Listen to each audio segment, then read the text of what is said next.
मुझे तो लगा कि बैरिस्टर जिन्ना का कब्र से आत्मा उठकर अपने शरीर में घुस गया।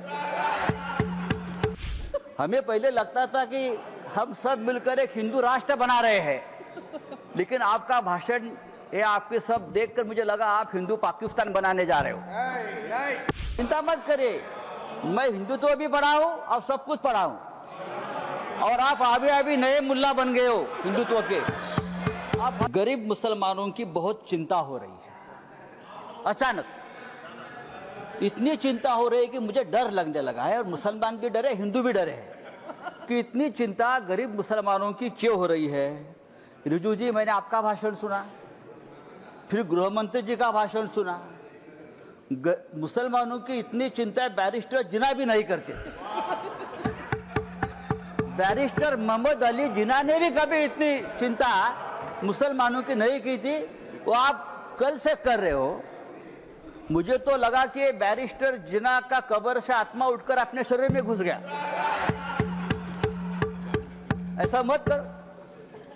हमें पहले लगता था कि हम सब मिलकर एक हिंदू राष्ट्र बना रहे हैं, लेकिन आपका भाषण ये आपके सब देखकर मुझे लगा आप हिंदू पाकिस्तान बनाने जा रहे हो।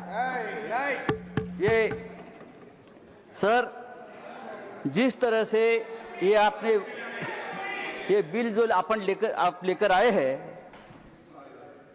ये लोगों का ध्यान भटकाने की एक रणनीति है। कल ही प्रेसिडेंट ट्रंप ने हिंदुस्तान के ऊपर 26% टैरिफ का आक्रमण किया, पूरा सबको डुबा दिया।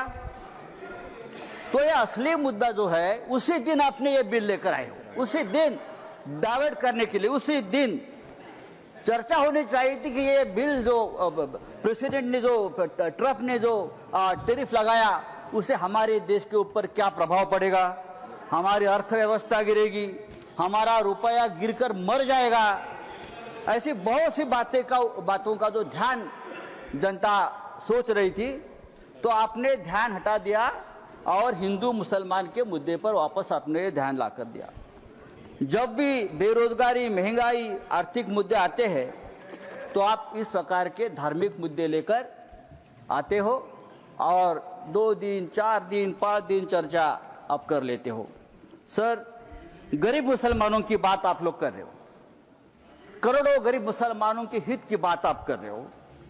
आपको मुसलमानों की चिंता कब से होने लगी? या आप ही लोग हैं मुसलमानों को चोर बोलते हो? आप ही लोग हैं मुसलमान आपकी जमीन छीन लेंगे, आपके गले का मंगलसूत्र खींच लेंगे, आपके गाय बैल उठाकर लेके जाएंगे। मुसलमानों के, महाराष्ट्र में मुसलमानों के मटन के दुकान से आप मीट मत खरीद लीजिए, मुसलमान देशद्रोही है, टेररिस्ट है, बटेंगे तो कटेंगे।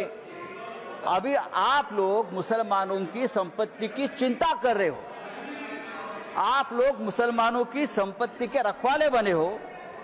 लेकिन मैं आपको बताता हूं भाई साहब, आप मुझे कुछ मत सिखाइए, मैं बहुत पढ़ लिख कर आया हूं यहां। चिंता मत करिए, मैं हिंदुत्व भी पढ़ाऊं और सब कुछ पढ़ाऊं, और आप अभी नए मुल्ला बन गए हो हिंदुत्व के। आप हमें मत सिखाइए, हमारा जन्म हिंदुत्व के काम के लिए हुआ है। कल गृह मंत्री जी का भाषण में सुन रहा था, गृह मंत्री बोल रहे हैं कि हम 2025 के पहले वाली जो मस्जिद, मदरसे, दरगाह को हाथ नहीं लगाएंगे, लेकिन जो रिक्त जमीनें हैं उसे बेचकर गरीब महिलाओं का, मुसलमान महिलाओं का कल्याण करेंगे, उनमें पैसा बांटेंगे। रिक्त जमीनें तो आखिर आप बेचने खरीदी के बात पर आ गए, जिसका डर था कि जमीन बेचेंगे, जमीन खरीदेंगे, या ये जो आपका मूल उद्देश्य है बिजनेस, व्यापार, उसके ऊपर आए। आप चुप नहीं बैठेंगे, आप जमीन बेचकर ही रहेंगे। धारावी का जो हो गया है अयोध्या में 13,000 एकड़ जमीन का घोटाला हुआ है। मैं राम मंदिर का नाम नहीं लूंगा। अयोध्या में 13,000 एकड़ जमीन का घोटाला हो गया है। केदारनाथ में 300 किलो सोना गायब हो गया है। आप हमारे हिंदू धर्म की जमीन का रक्षा नहीं कर पा रहे हो, अभी आप मुसलमानों की जमीन की रक्षा करने की बात कर रहे हो। सर, डिफेंस की जमीन आपने बेच दी अयोध्या में, किसको बेच दी? तो आपका पूरा ध्यान जो है, ये जो 2 लाख करोड़ की जमीन है प्राइम लोकेशंस, वो किसको देने वाले हैं आप? या तो खरीदने वाले एक ही, बेचने वाले भी 2 है, खरीदने वाले भी 1 है।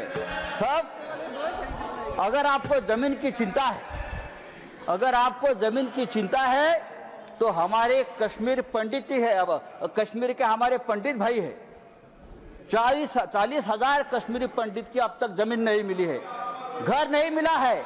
आप उनकी चिंता करो, उनकी घर वापसी नहीं हुई है कश्मीरी पंडितों की, आप उनकी चिंता करो।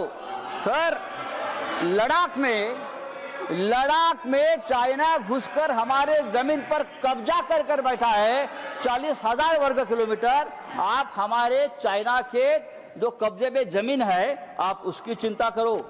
आप हाँ दीजिए, हम रक्षा करेंगे, हमारा देश है। तो ये जो आपने एक बिल लाया है संजय जी, ये जो आपने बिल लाया है, वो आपका उद्देश्य साफ नहीं है।